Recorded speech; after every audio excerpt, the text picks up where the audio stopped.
The Gauteng Health MEC, Nomantu Nkomo-Ralehoko, will today hand over a new 21-bed psychiatric admission ward at the Hani Baragwanath Academic Hospital in Soweto. Overcrowding has seen mental health patients having to be admitted at the hospital's accident and emergency section, and the new ward will bring much-needed relief to the hospital. So for more on this, we cross now to our reporter, Zandile Myeza. Good morning, Zandi. And how were the funds raised to build this new ward, and how much did it cost? A very good morning to you, Sakina, and to our viewers at home. Bridging the treatment gap and addressing the existing barriers to accessing mental health services is what's at the forefront this morning at the Hani Baragwanath Hospital. To talk to us about why this is important and what kind of investment this is, I have with me Clinical Director for Psychiatry here at Hani, joining us to tell us more. A very good morning to you, Dr. Nomonde Mbambo. Thank you for joining us. What informed the decision to open this psychiatric ward, and what was the cost, and exactly what kind of treatment can people expect on arrival at Hani? Good morning, Zandi. Good morning, listeners. Thank you so much for having me. Hani Baragwanath has recently been experiencing overcrowding of mental health care users in our accident and emergency departments because we did not have an admission ward.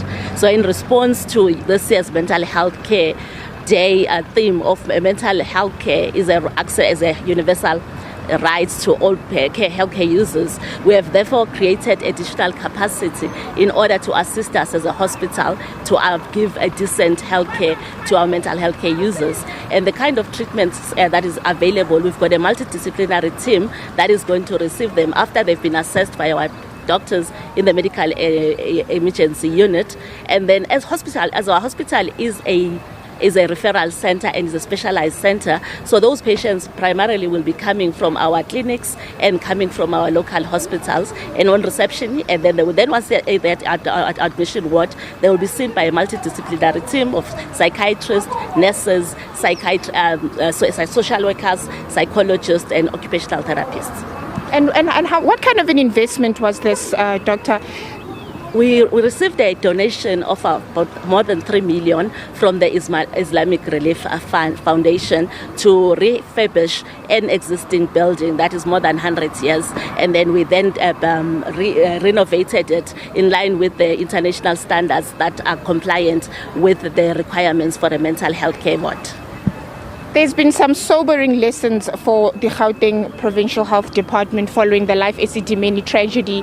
How is this psychiatric ward going to be supported by community-based mental health care and NGOs that are operating within the communities to support the psychiatric ward? Thank you very much, Sani. That's a very excellent question. What the Department of Health did post the tragedy of the Life Esidimeni is that they set up a multidisciplinary team that advised and then developed a mental health recovery plan.